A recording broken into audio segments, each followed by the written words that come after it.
একতরফা ভোট 14 সালে আমরা দেখেছি, যদিও পার্সপেক্টিভ সম্পূর্ণ আলাদা, আমি হাবিবের সাথে পুরোপুরি অ্যাক্টিভ, কিন্তু একতরফা ভোট কিন্তু একতরফা ভোটই। ব্যালট বাক্স যখন আপনি যাবেন, এক পাশে বিএনপির এজেন্ট থাকবে, আরেক পাশে থাকবে আর কোনো শক্তিশালী এজেন্ট নাই। জামাত বাংলাদেশের 300 আসনে শক্তিশালী ভোট করতে পারবে না, জাতীয় পার্টিও পারবে না 300 আসনে। তাহলে 300 আসনে কম্পিটিশন হবে কীভাবে?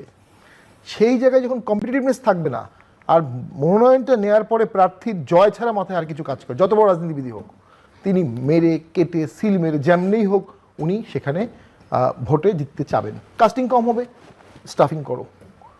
কাস্টিং কম হচ্ছে, সিল মারো। প্রিজাইডিং অফিসার স্বাক্ষর করছে না, ভয় দেখাও। এগুলো খুব কমন কেস, সব পার্টি করে, এটা সব পার্টি করে, এটা বিএনপি না। যখন দুটো বড় পক্ষ থাকে তখন এই খারাপ কাজগুলো হয় না। আমি অনুভব করছি 14 সালের মতোই একটা ইলেকশন হয়ে যেতে পারে, যেটা বিএনপির প্রাপ্য না। বিএনপির এখন প্রাপ্য হচ্ছে কম্পিটিটিভ ইলেকশনে চমৎকারভাবে জিতে যাওয়া। সব দল ভোটে আসলেও বিএনপি জেতার সম্ভাবনা আছে, কিন্তু বিএনপিকে নিয়ে যাওয়া হচ্ছে একতরফা ভোটের রাস্তায়। সে ভোটে গেলেও বিএনপির বিপদ, না গেলেও বিএনপির বিপদ। ওই ভোটে গিয়ে বিএনপি যখন সরকার গঠন করবে, প্রথমেই আমাদের বন্ধু রাষ্ট্রের অর্ধেক না করে দেবে। বিভিন্ন যে 10টা বন্ধু রাষ্ট্রে 5টা বন্ধু রাষ্ট্র বলবে যে আমরা একতরফা ভোটের সরকারের সাথে এফডিআই করবো না। অলরেডি জাপান বলেছে আমাদের তাদের জায়গা নিয়ে যাবে। তাহলে সেই সরকারটা 5 বছর থাকা অসম্ভব কঠিন হবে, অসম্ভব কঠিন হবে। তো সেই জিনিসগুলোর মধ্যে থেকে একটা ওয়ে আউট, গোল্ডেন মিন বের করতে হবে। সেই গোল্ডেন মিনটা কি সেটা নিয়ে আলোচনা করতে হবে, গোপন আলোচনা করতে হবে, ওপেন না। সেটা করতে পারতেন ডক্টর ইউনূস স্যার।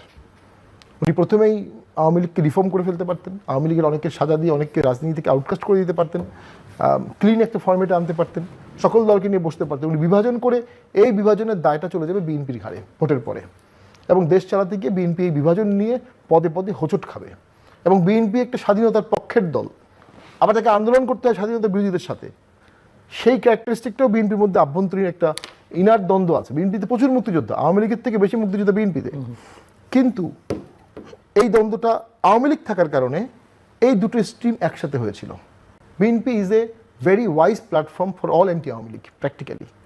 যখন আওয়ামী লীগ থাকবে না, তখন বিএনপির মধ্যে এই আদর্শের কনফ্লিক্টটা, বিএনপি বল এক্সটেন্ডেড বিএনপির মধ্যে এই কনফ্লিক্টটা ভিজিবল হয়ে যাবে। আমি সবসময় বলি যে এই মুহূর্তে আওয়ামী লীগকে ব্যান করা হলো, সেই মুহূর্তে বিএনপির প্রয়োজনীয়তা কমে গেল। যেই মুহূর্তে আওয়ামী লীগকে ব্যান করা হলো, ওই মুহূর্তে ডক্টর ইউনূস স্যারেরও প্রয়োজনীয়তা কমে গেল, কারণ তার মতো ব্যক্তিত্বের তখন দরকার নেই। ওই মুহূর্তে জামাতের প্রয়োজনীয়তা কমে গেল, অত বড় ক্যাডার বাহিনী দিয়ে কী দরকার, আওয়ামী লীগই তো নাই। সো রাজনীতি হচ্ছে এই ভারসাম্যের খেলা। এই ভারসাম্যের খেলায় আমার মনে হচ্ছে নৌকাটা এক পল্লার দিকে যাচ্ছে, এবং নৌকাটা ডুবে যেতে পারে, এবং খুব ভয়াবহ পরিণতি হয়ে যেতে পারে।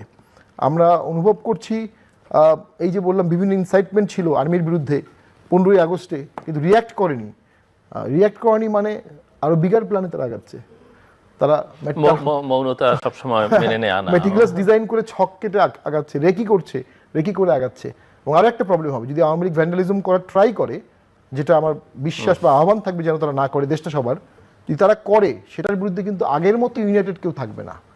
অ্যাজ অফ টুডে, গত বছর 5ই আগস্টে আওয়ামী লীগ ছিল 10-15% একটা দল, বাকি সব ছিল অ্যান্টি আওয়ামী লীগ, এবং সবাই এক জায়গায় ছিল। এখন অ্যান্টি আওয়ামী লীগ সবাই 5 ভাগ হয়ে গেছে, 6 ভাগ হয়ে গেছে। সিঙ্গেল ফোর্স হিসাবে দেখা যাবে এখন আওয়ামী লীগ সিঙ্গেল ফোর্স হিসাবে অনেক শক্তিশালী হয়ে গেল। এখানে আমার মনে হয় বর্তমান সরকার বিএনপি একটা দীর্ঘমেয়াদী রাজনীতিতে দীর্ঘমেয়াদী কৌশল অবলম্বন করতে পারে নাই। এই সুযোগটা আওয়ামী লীগকে করে দিয়েছে। আর একটা একতরফা ইলেকশন যদি হয়েই যায়, বিতর্কিত ইলেকশন, এটা আওয়ামী লীগকে আরেকটা সুযোগ দিবে টু ডিফেন্ড 14 সাল। 14 আমরা করেছি, 25-26 করে বিএনপি আসলো।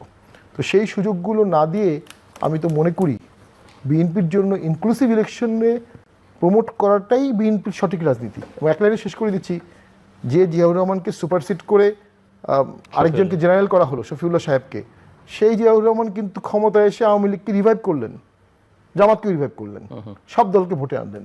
ওই যে ইনক্লুসিভিটি, এদেশের মানুষ ফাইনাল রাউন্ড জি আন্দোলন করে খুব বেসিক টার্মে। আওয়ামী লীগের আমলে নির্বাচন ব্যবস্থাটা এলোমেলো হয়ে গিয়েছিল, এবং ছাত্র মারা হচ্ছিল, মানুষ রাস্তায় নেমে গেছে, ব্যাপক মানুষ রাস্তায় নেমেছে। অনেক সময় ছাত্ররা বলে, আন্দোলনকারী ছাত্ররা, যে আমরা আন্দোলন না করলে 28 সাল পর্যন্ত বিএনপিকে অপেক্ষা করতে হতো। আচ্ছা, বিএনপি যদি মাঠে না নামতো শেষের দিকে সবাই মিলে, তাহলে আন্দোলনটা ব্যর্থ হতে পারত।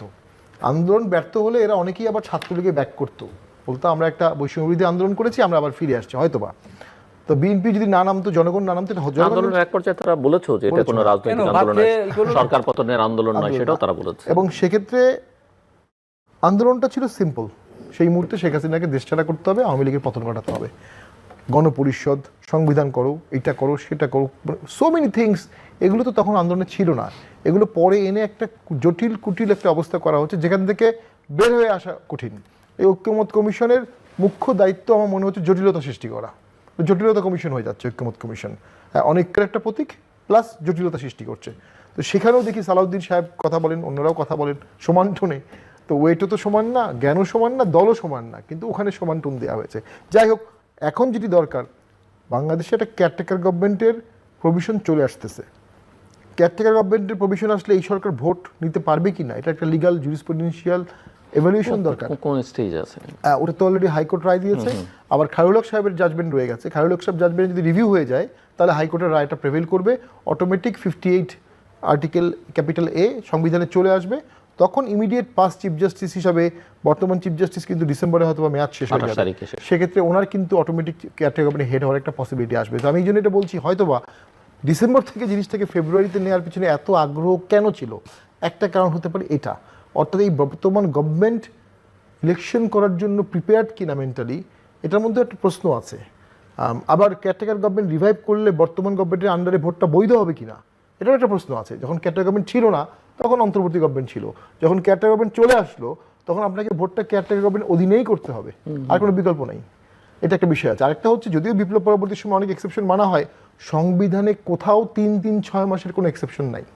3-3-6 মাসের মধ্যে ইলেকশন হতে হবে, এর বাইরে কোনো এক্সেপশন করা হয় নাই। এটা তো এই সরকারকে বোঝা উচিত ছিল। দেশটা সিঙ্গাপুর করতে পারলে, মালয়েশিয়া করতে পারলে, হংকং করতে পারলে আপনি 20 বছর ক্ষমতা থাকেন, কোনো অসুবিধা নেই। যখন দেশটাকে আপনি পাকিস্তান করছেন, আফগানিস্তান করছেন, দেশের মানুষ হ্যাপি না, সুশাসন নাই, তখন আপনাকে 6 মাসের মধ্যে ইলেকশন দেওয়া উচিত ছিল।